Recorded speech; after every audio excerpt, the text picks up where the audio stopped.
Pessoal, beleza? Como é que vocês estão, meus físicos contemporâneos da sociedade brasileira, intelectuais? E hoje daremos continuidade à nossa playlist de física elétrica. Mas antes de tudo, eu quero fazer uma conexão com o passado, com a história. Os povos antigos observavam umas pedras, que depois a gente vai dizer o nome dela, né? Que essas pedras, elas atraíam objetos feitos de ferro. E ficava aquela dúvida, aquela indagação. Por que isso acontecia? Seria alguma estrutura especial que aquela célula, aquela pedra tinha? Ou alguma propriedade da matéria dela? E a gente, com o tempo, a humanidade, né, passou a perceber que ela era formada por óxidos de ferro. E que esse óxido de ferro, que é F3, Fe3O4, era chamado de magnetita. E ele tinha propriedades magnéticas, ou seja, ele era um ímã natural. Beleza? Por isso eles atraíam esses materiais ferromagnéticos, beleza? Por exemplo, ferro, níquel, cobalto, tranquilo. E a gente também pode classificar esses ímãs, como eu falei, em artificiais e naturais. Os artificiais são produzidos pelo homem, beleza? E esses ímãs, eles também podem ser classificados como permanentes ou também como temporários.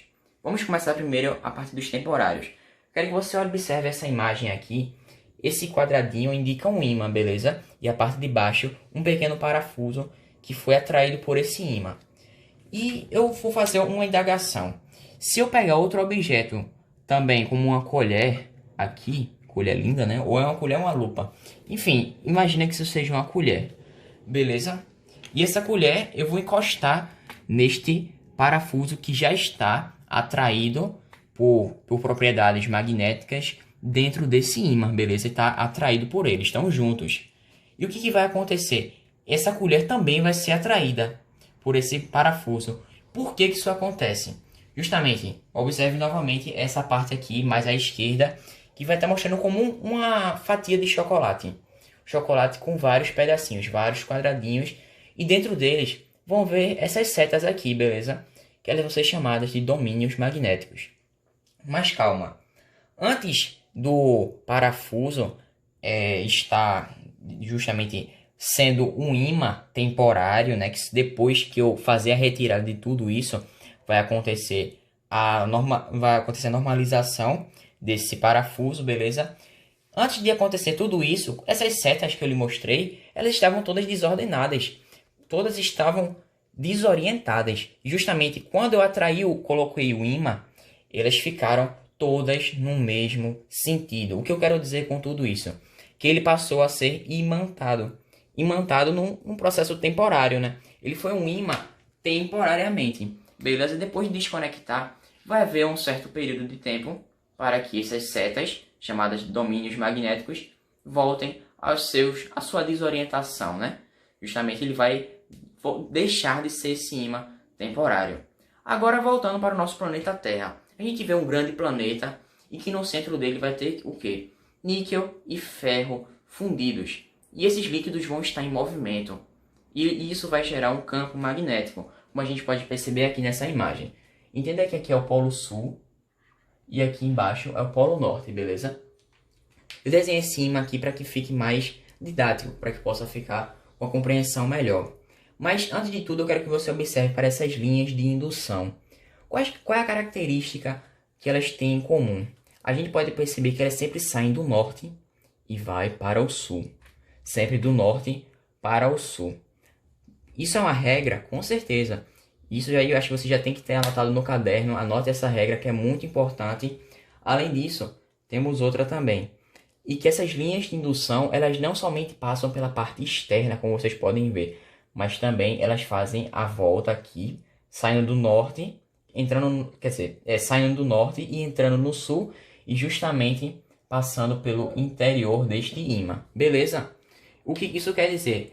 Que essas linhas são fechadas, elas não são abertas. Isso numa questão teórica é importantíssimo você saber que elas não são abertas, mas sim fechadas. Outra coisa muito interessante, corrente elétrica gera um campo magnético sim. E que isso foi percebido da maneira que, ao aproximarmos uma bússola de uma corrente elétrica, ela vai variando conforme o sentido da corrente, beleza? Justamente, a indicação da bússola vai variar conforme o sentido da corrente. E isso é muito interessante justamente nos lixões de ferro.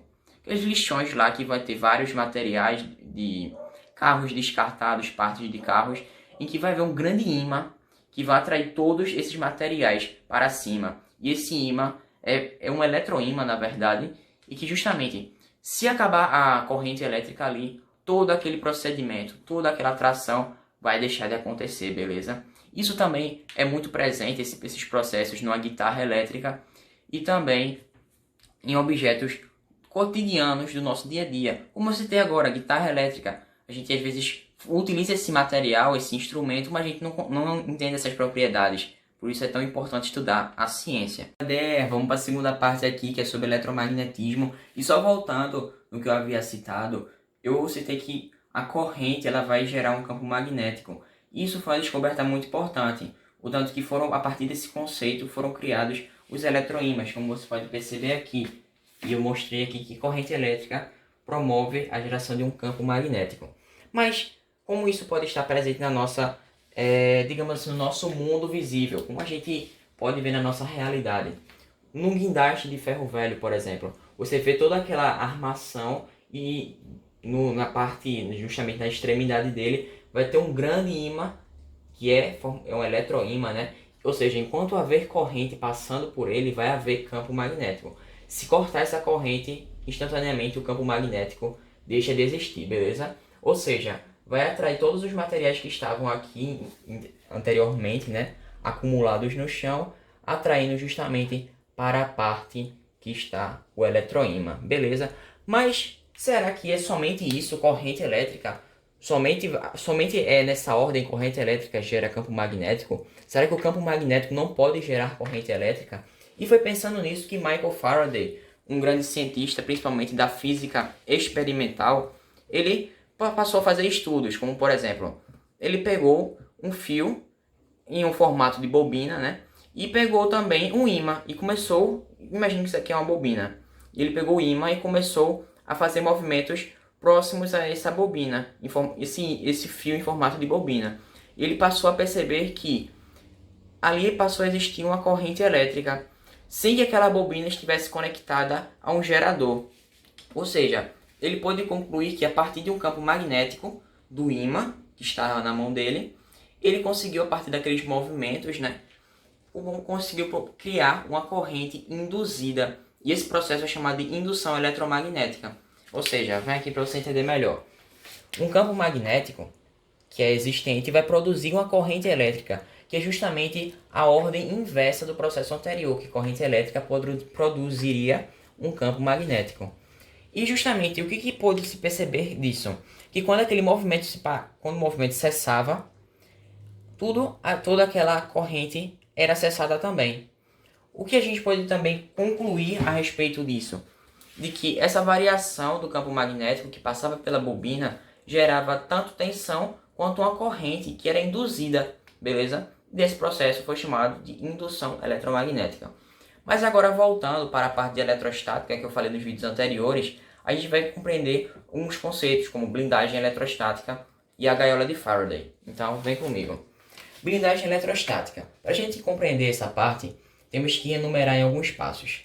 O primeiro deles é pegar como, por exemplo, um bastãozinho eletrizado positivamente, né, que vai gerar um campo elétrico sobre este corpo, o corpo chamado J, certo? Um corpo J que vai produzir um campo elétrico, como eu falei, apontado para fora. Mas por que para fora? Porque ele é uma carga positiva, e cargas positivas, as linhas de força apontam para fora delas, beleza? Como você pode perceber, como eu anotei aqui, campo elétrico apontando para fora. Mas vamos adicionar agora uma estrutura metálica neutra e o que vai acontecer? Eu vou promover uma indução eletrostática. O que é indução? É justamente eu fazer com que eu induza aquela carga a justamente haver uma separação. Como você pode ver um hemisfério aqui, ó, como se fosse um hemisfério. Foi lindo, né? Como a gente pode perceber a falha do piloto. Eu promovi um hemisfério aqui em que as cargas negativas elas ficaram justamente nessa parte sendo atraídas pelo bastãozinho que está eletrizado positivamente. E as cargas positivas foram repulsadas. As positivas no caso da esfera, beleza? Ou seja, eu promovi uma indução. Mas essas cargas elétricas aqui, elas também promovem um campo elétrico, né? E eu te falei que a carga positiva, ela promove um campo elétrico apontando para fora. E como a gente pode ver, ó, aqui o campo elétrico oposto, um sinal oposto ao que já existia. Como a gente pode ver, ó, um campo elétrico de B, que é justamente formado por essas cargas positivas apontando para a esquerda, e o campo elétrico já existente anteriormente, né, apontando para a direita. O que isso vai implicar? A gente vai achar que a resultante dentro desse condutor, né, em equilíbrio eletrostático vai ser zero. A gente achou a resultante zero. Ou seja, desse conceito a gente pode entender a gaiola de Faraday. O que é essa gaiola de Faraday? Foi um experimento em que o próprio Michael Faraday ele ficou dentro de uma superfície, né, dentro de uma caixa formada por metais, né, um condutor metálico, em que nessa caixa ele foi bombardeada por diversas cargas elétricas. Mas, por incrível que pareça, o indivíduo que estava dentro dela não sofreu nenhum dano. Mas você se pergunta por que isso acontece? Isso acontece porque a condução das cargas vai acontecer justamente nas partes nas partes externas, nas superfícies mais externas do condutor metálico. Beleza? A partir disso a gente pode ter grandes avanços, como por exemplo, em uma viagem de avião. É comum ele sofrer muitos raios, o avião, mas ninguém sofre dano por ali por dentro dele.